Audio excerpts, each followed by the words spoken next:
Welcome to Top 10 Archive. Think you're safe purchasing prepackaged groceries and produce? Think again, fair archivers. Strap yourself in as we present what could be our scariest installment yet, the worst food tampering cases in history. Dramatics aside, this list may prompt you to check your food twice before giving it a hearty bite. Number 10. Prince Edward Island's potatoes. It's a sad day when you can't trust a potato. And in 2014, there were many sad days. It started in October. A series of cases arose pertaining to needles and nails having been found in a supply of potatoes imported from Prince Edward Island. The first discovery stemmed from Atlantic Canada, leading eyes to focus on a French fry production facility. Despite the efforts from law enforcement and the Prince Edward Island Potato Board, the culprits responsible for over 7 counts of tampering remained at large. To tighten the noose, the Potato Board offered a $500,000 reward to anyone with information leading to the arrest and conviction of the perps. As of a year later, there were still no arrests made. Number 9. The Aqua Bomber. Just when you thought it was safe to drink water? Late 2003 was the year several households across Italy were the scene of the crime. For unknown reasons, several brands of water were on the receiving end of unhealthy additives, including acetone, bleach, and ammonia. As quickly as the tampering started, though, it ended, with only some 20 cases of tampered bottles having been reported. The perpetrators utilized needles to inject the poisonous substances directly below the bottles' caps, and while the smell was strong enough for some to know that the bottles were unsafe, 12 victims were hospitalized with stomach pains associated with the Aqua Bomber's reign of H2 terror. Number 8. Gerber's Glass Baby Food. Sometimes the worst of food tampering can come at the behest of a mix of fame-seeking consumers and small-time villains. Such is the case in the 1986 Gerber baby food scare, when 137 complaints of glass fell on the Food and Drug Administration's table.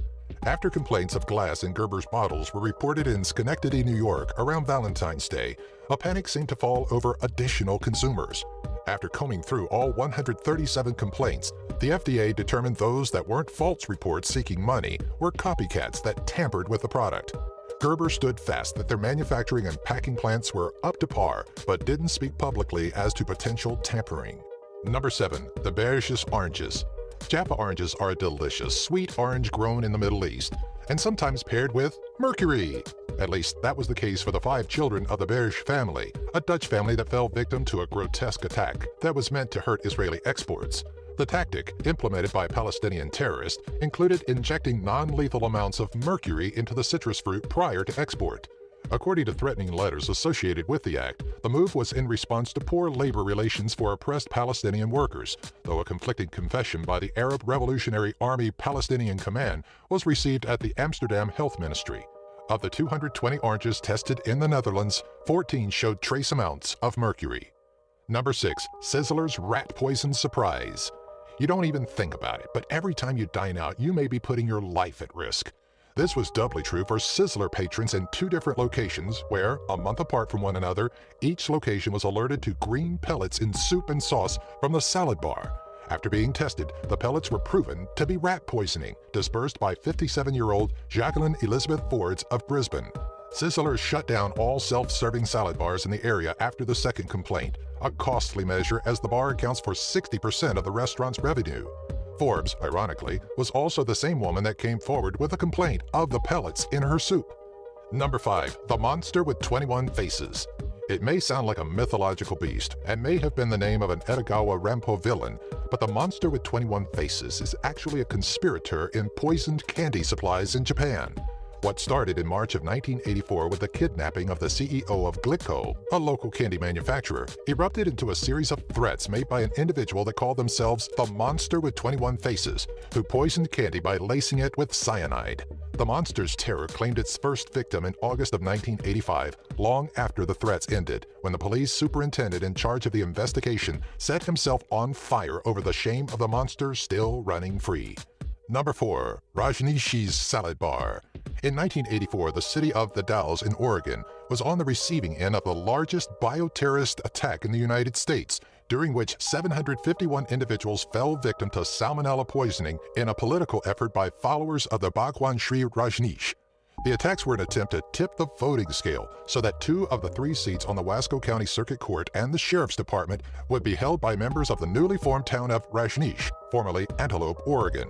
Despite the success in spreading salmonella, the ultimate goal was unsuccessful, as Wasco County voters assumed the group was responsible for the attacks. By November, the Rajneesh candidates withdrew. Number 3. Nicotine beef. Sometimes all it takes is one deranged individual to put the lives of many at risk. In January of 2003, 4 Michigan families fell ill to an odd case of nicotine poisoning. What made it so odd is that the poisoning came from beef that they had purchased at a local grocer.